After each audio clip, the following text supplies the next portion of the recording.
Hey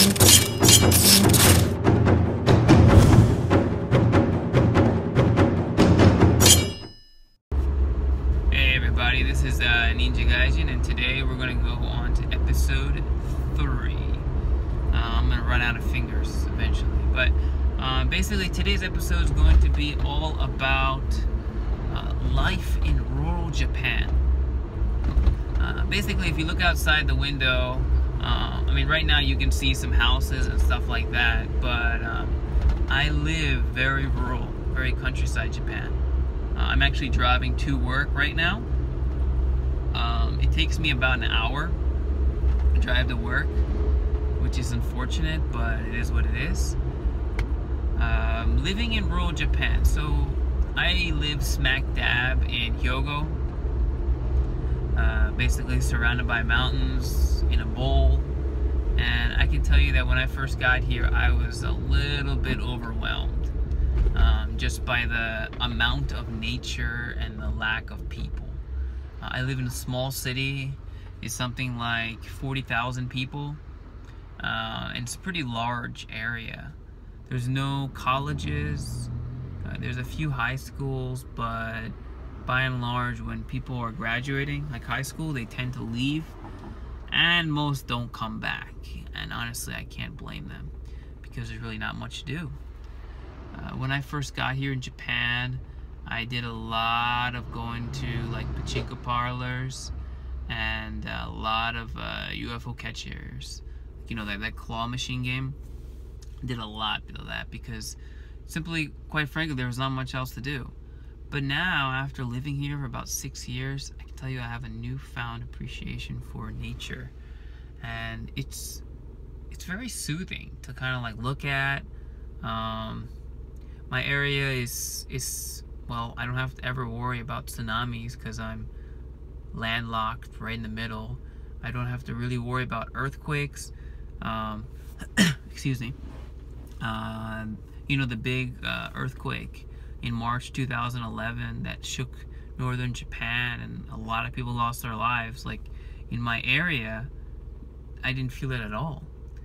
Granted, the distance is very far, but it just goes to show that it's pretty safe for earthquakes as well. In the 6 years I've been here, I felt maybe 2 tremors, but very, very light, to the point where I wouldn't have noticed it if I wasn't sitting down, right? But since I noticed the wobble. I will tell you that for those of you who've never felt an earthquake, it is a very strange sensation. It's not so much that you feel like you're getting carsick. I'm not sure if you ever experienced that, but personally, when I was younger, especially, I would often get carsick. You know, stomach would get upset, whatever, being in the car, sitting in the back. But you don't feel like that, but you do feel a certain sense of no control and what's happening and stuff like that. So that's something else. So what are the benefits? You might be wondering, so what are the benefits of living in rural Japan? Well, just right off the bat, rent is significantly cheaper.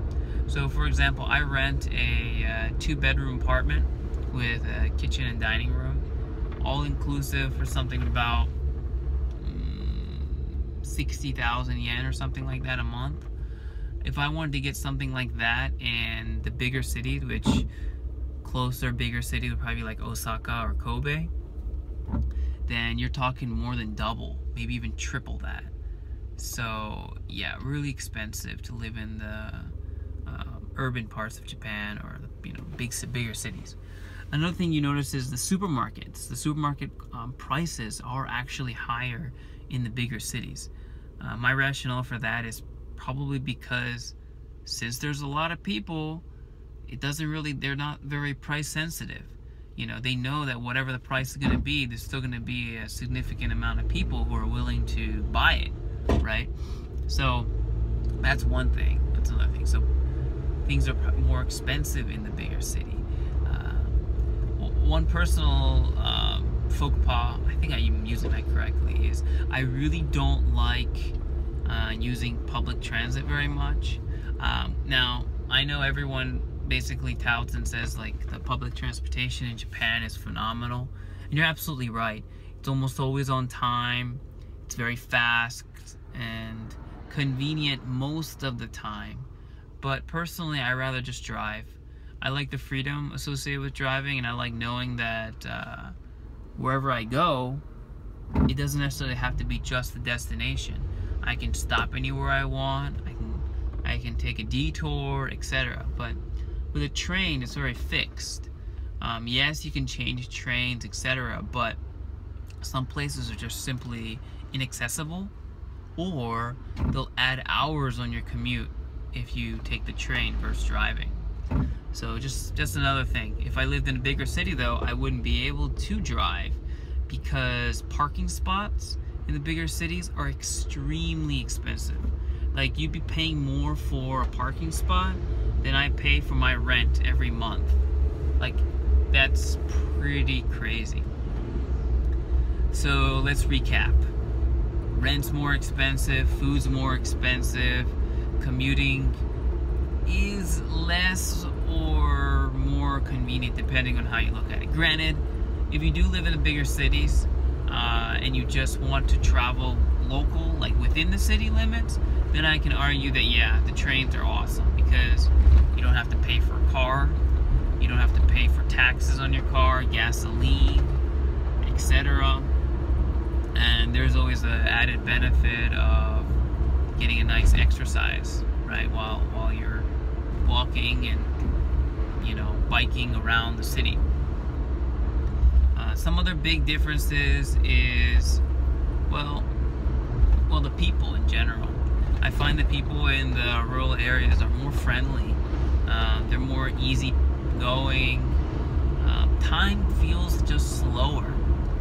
That might sound very strange because obviously time is consistent, but then again, there's also time is relative, right? But yeah, it just feels like it's slower. The people are nicer.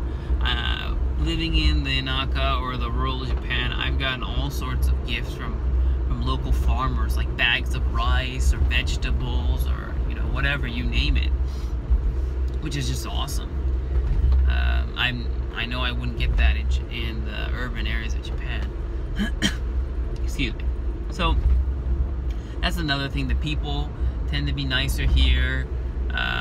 I remember just a quick example. I was driving to one of my late work functions. Basically, we were supposed to meet at some restaurant, and I had just recently got to Japan. For the life of me, I couldn't find it. Could not find this restaurant. So I was driving. I even had a GPS, but I just couldn't find it. So I ended up stopping, and I asked this person in some company. It was this office building. No idea what kind of office building it was, but I figured, why not? I'll just ask them. And at first, this individual spent like 10 minutes drawing me this like detailed map of where to go, when to turn, etc. Then after the 10 minutes, she decided, no, I'm just gonna drive you there. So basically, she got in her car, I got in mine, and I followed her for a good 15 minutes, and she took me to the steps of the restaurant. I mean, that was just phenomenal. I was so thankful, and it was great, and it just goes to show you the sincerity and the nicefulness, or the nicefulness level. I don't know, my English is escaping me, but yeah, it just shows how great the people are. Now, I'm sure there would be people that were willing to help you in the bigger cities, etc. But to that extent, I don't know. I don't have that experience. The other thing is, obviously, noise population or noise pollution is lower. Less people. It is cooler, so it's helpful in the summertime. Not so much the wintertime. So like I said, things are cheaper, etc. And it's just really good. A lot of nature. If you like mountain climbing, if you like basically mountain climbing, then living in the middle of Japan, where it's very mountainous, is great. I think I'm gonna end this video here. I touched on a bunch of things about Japan, the benefits of living in rural versus urban Japan. I know there's multiple more. There's a lot more, and I'll probably do another video dedicated to that in the future. But once again, as always, if you have any questions or comments, etc., just please comment below. If you found the video helpful, like it, and if you haven't subscribed yet, please subscribe. Alright, this is NinjaGaijin. Later.